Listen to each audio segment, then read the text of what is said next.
what are the questions that we should be asking and trying to sort of sort through in order to decide, what is the right timing and what are the best options for either getting extra help at home or moving into an environment like this. And so I think some of the things that I would suggest that folks ask themselves, or I think these questions can equally well be asked by sort of adult children, in terms of the asking them in the form of like, can my mom or dad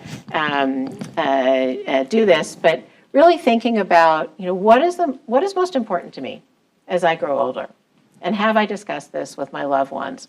I am a huge advocate of over-communication about almost everything in this domain, particularly related to advanced care planning and what your wishes are. But really thinking through what's most important to you is probably the core of all of this. And then the next thing I think is just really thinking through, am I safe in my current living environment? And what would happen if I fell? What would happen if I fell and wasn't able to get up?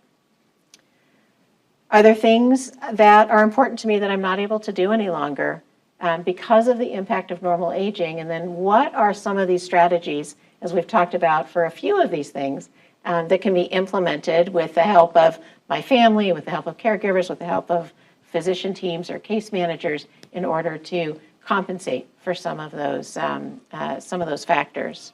And then really just thinking through the pros and cons of your current living environment and what a different setting would mean. And then I think lastly, I hear this a lot, but to ask yourself, am I waiting for the next blank before feeling like I'm ready to make plans? Am I waiting for the next fall? Am I waiting for the next stroke? Am I waiting for the next whatever? Because I think if you're already thinking that, it's probably time. And not waiting for the next one is probably really sage advice.